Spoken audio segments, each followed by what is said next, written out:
30 নৱেম্বৰ আৰু 1-2 ডিচেম্বৰত মৰাণ তিলৈনগৰত অনুষ্ঠিত হ'ব একাদশ বাৰ্ষিক কেন্দ্ৰীয় চুকাফা দিৱস। আজি উদযাপন সমিতি গঠন। টাই আহোম যুৱ পৰিষদ, অসম টাইপাৰ, মৰাণ মহকুমা সমিতি আৰু মৰাণ আঞ্চলিক সমিতি উদ্যোগত অহা 30 নৱেম্বৰ 1 আৰু 2 ডিচেম্বৰত তিনিদিনীয়া বৰ্ণাঢ্য কাৰ্যসূচীৰে মৰাণ তিলৈনগৰত অনুষ্ঠিত হ'ব একাদশ বাৰ্ষিক কেন্দ্ৰীয় চুকাফা দিৱস। আজি মৰাণ হাট টাই অধ্যয়ন আৰু গৱেষণা প্ৰতিষ্ঠানত বিশিষ্ট ব্যৱসায়ী সমাজকৰ্মী প্ৰহ্লাদ টুডিৰ সভাপতিত্বত অনুষ্ঠিত ৰাজহুৱা সভাত মৰাণৰ বিশিষ্ট সমাজ সেৱিকা তথা ক্ৰীড়াবিদ অঞ্জলি মোহন চেতিয়া সভাপতি, পলাশজ্যোতি বৰগোহাঁই সম্পাদক হিচাপে লৈ এখন শক্তিশালী উদযাপন সমিতি গঠন কৰে। উদযাপন সমিতিৰ কাৰ্যকৰী সভাপতি উত্তম দিহিঙীয়া আৰু সম্পাদক পলাশজ্যোতি বৰগোহাঁয়ে জানিব দিয়া মতে তিনিদিনীয়াকৈ অনুষ্ঠিত হ'বলগীয়া একাদশ বাৰ্ষিক কেন্দ্ৰীয় চুকাফা দিৱসত অন্যান্য বৰ্ণাঢ্য কাৰ্যসূচীৰ লগতে প্ৰথম দিনা নিশালৈ সদৌ অসম ভিত্তিত দেহশ্ৰী প্ৰতিযোগিতা অনুষ্ঠিত হ'ব। ইয়াৰ উপৰিও ছাত্ৰ ছাত্ৰীৰ মাজত চিত্ৰাংকন, কবিতা আবৃত্তি আৰু কুইজ প্ৰতিযোগিতা অনুষ্ঠিত হ'ব। অধিৱেশনৰ লগত সংগতি ৰাখি প্ৰত্যেক বছৰৰ দৰে এইবাৰো খাদ্য মেলা, বস্ত্ৰ মেলা থাকিব। শেষৰ দিনা বৰ্ণিল সাংস্কৃতিক শোভাযাত্ৰা আৰু বিভিন্ন জাতি জনগোষ্ঠীৰ সাংস্কৃতিক দলৰ গীত নৃত্য প্ৰদৰ্শিত হ'ব। উল্লেখ্য যে অন্তিম দিনা মুকলি সভাত চাওলুং চুকাফা সমন্বয় বঁটা এইবাৰ চুবুৰীয়া ৰাজ্যৰ নাগালেণ্ড এজন বিশিষ্ট ব্যক্তিক প্ৰদান কৰিব। টাই আহোম যুৱ পৰিষদ, অসম মৰাণ মহকুমা সমিতি আৰু মৰাণ আঞ্চলিক সমিতিৰ উদ্যোগত অনুষ্ঠিত হৈ অহা কেন্দ্ৰীয় চুকাফা দিৱস এইবাৰো আমি 30 নৱেম্বৰ 1 আৰু 2 ডিচেম্বৰ তাৰিখে আমি অনুষ্ঠিত কৰিব লৈছোঁ। সেয়েহে আজি টাই শিক্ষা আৰু গৱেষণা কেন্দ্ৰত আমাৰ উদযাপন সমিতি গঠনৰ সন্দৰ্ভত আজি অনুষ্ঠিত এখনি সভা, ৰাজহুৱা সভা অনুষ্ঠিত হয়।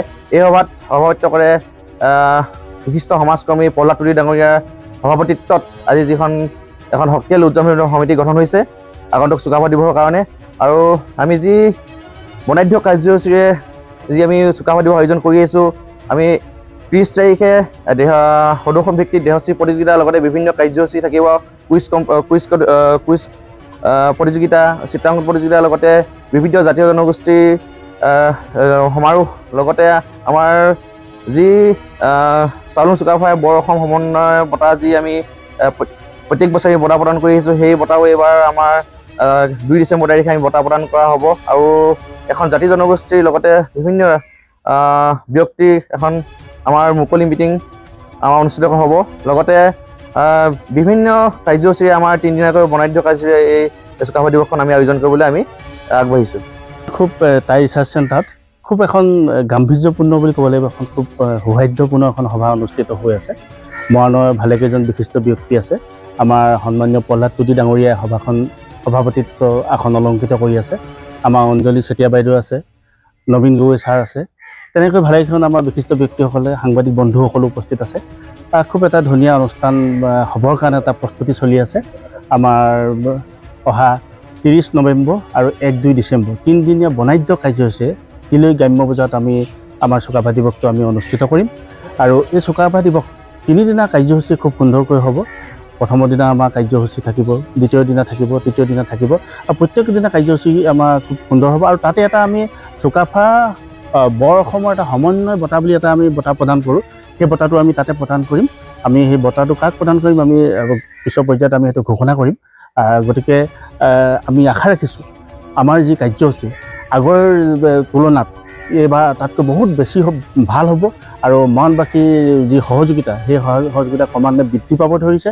আজি ভালেখন ব্যক্তিয়ে আমাৰ সভাত উপস্থিত থাকিব নোৱাৰি আমালৈ ফোনযোগে তেওঁলোকে কৈ আছে যে আমাৰ অনুষ্ঠানটোৰ প্ৰতি তেওঁলোকৰ পূৰ্ণ সহযোগিতা আছে, কিন্তু কিছুমান ব্যক্তিগত অসুবিধাৰ কাৰণে তেওঁলোক 2-এজন ব্যক্তি আজি উপস্থিত থাকিব পৰা নাই। তেওঁলোকে আমাৰ পৰৱৰ্তী সময়ত আমাৰ লগত থাকি সহযোগিতা আগবঢ়াম বুলি তেওঁলোকে আমাক প্ৰতিশ্ৰুতি দিছে। আমি তেনেসকলৰ ফোন পাই আৰু আজি সভাত উপস্থিতিৰ সংখ্যা দেখি আমি যথেষ্ট আনন্দিত হৈছোঁ। আমাৰ টাই আহোম যুৱ পৰিষদৰ বিভিন্ন আঞ্চলিক কেডাৰসকলো আহিছে। তেখেতসকলেও আজি আমাৰ এই সভাত সহযোগ কৰিছে।